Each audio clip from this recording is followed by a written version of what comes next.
Flirting advice for men. If you want to find the right girlfriend or wife, you have to learn to keep her interested beyond the first date. If women lose interest in you, they only see you as a friend, they didn't really feel the spark or the connection, this video is for you. You'll get practical tips on how to make your conversations with women more flirtatious in a very calibrated way.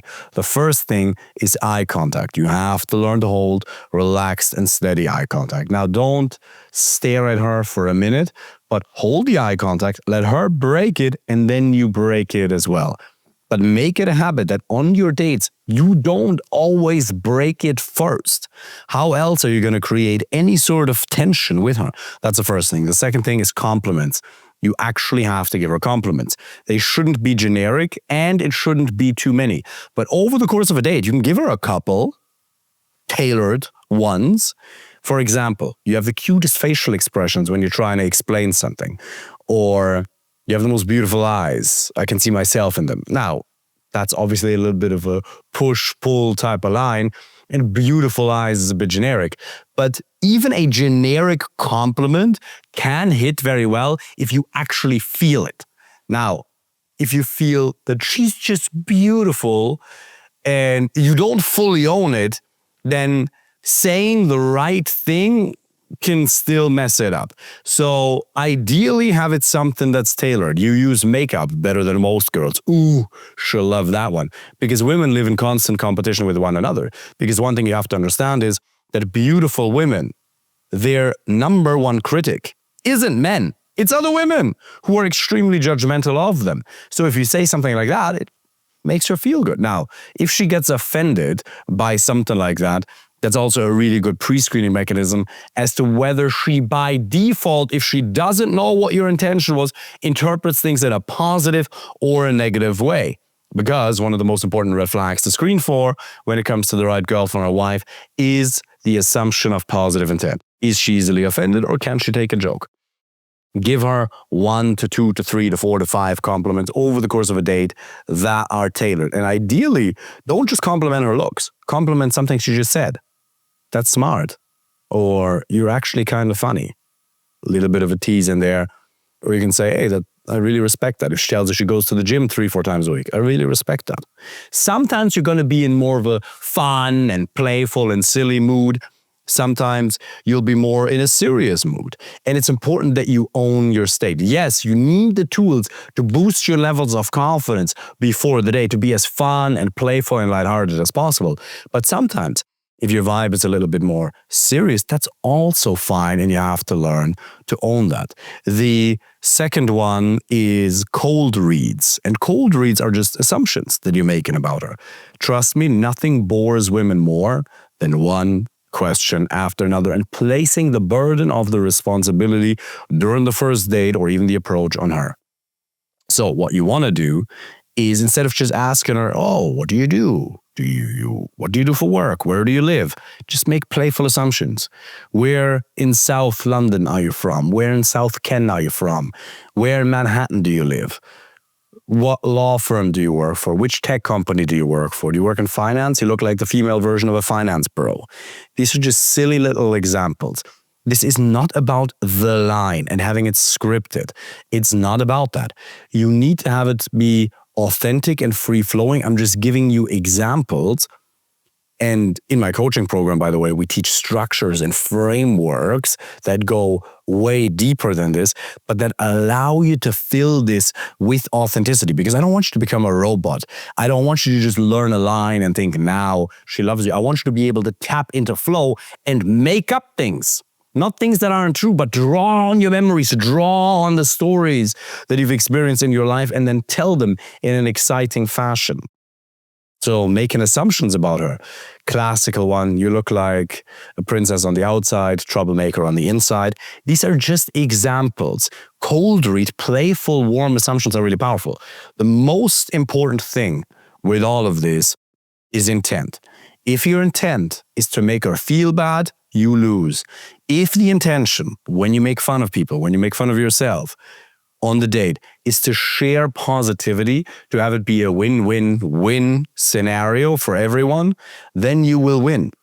The people with the right intention will win in the long term if they back it up with action. Now you might say, David, I am a man with good intention. I treat women really well, yet I've been losing. Yeah, because you haven't taken actions. You've been doing the wrong things. You also have to do the right things and do enough of the right things. And then you will win. But intent really matters. So you're not saying these lines to make her feel bad, to get one up on her, because there's a lot of people who feel miserable about themselves. And so for them to get a little bit of happiness, they're trying to make fun of you so they can get one up on you. No, when we tell crazy, silly, funny stories, we do that to make everybody laugh, so everybody has a great time. I can make fun of myself all day long, ginger, German, vampire teeth jokes, no problem. But you have to be, pardon me, I gotta take just a little sip here, but you have to be willing to take it as well. Extremely important. The next way to flirt is misinterpretation. You simply misinterpret things she says in a slightly sexual way.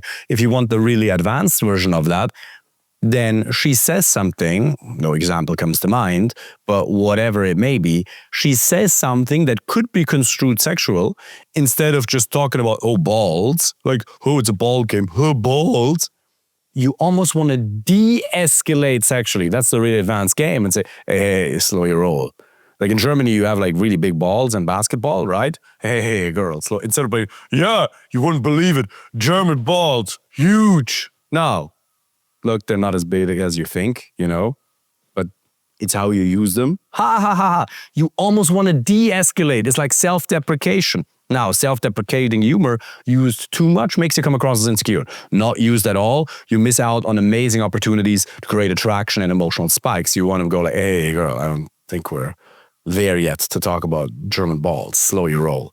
That creates space because most guys, the second they get a little bit from the woman in terms of intimate escalation, if you will, they latch onto it and they can't let go. So almost by having a little bit of playful banter, it's not a manipulative game or a tactic or a game that you're playing. Think of it as a dance. Think of it as a mating dance. Birds do that. It's a playful interaction that continues to raise the emotional arousal levels for the both of you until eventually various degrees of intimate connection take place. I would like you to understand that simply by changing the words you utter, you can create vastly different emotions in her. Now, obviously, you don't fully create these emotions in her. She creates them autonomously. But you drastically increase the probability that you will create the desired emotions within her. That's very important. That's one thing that I learned from Gunter Schmidt, one of the best psychologists in Germany. You never create an emotional reaction within anybody. All you can do is you can extend an invitation. If you say something, the probability that she'll experience that is much higher, but for simplicity's sake, you can just say you create those emotions within her. You as a man have to become a source of good emotions for her. The last point, probably the most important one, is mindset. Your mindset has to be the flirting is okay, it's necessary, it's your job, and it requires calibration. If you don't make it flirtatious, if you stay dry and boring and logical and fact-based or approval-seeking, she will dry out emotionally as well as physically, and she'll find someone else who'll make her feel alive. There has to be masculine, feminine polarization in your communication. And it's your job to initiate it first. 19 out of 20 women won't do that for you. They'll follow your lead, your invitation to take things from a boring, logical, fact-based level to something way more fun and silly.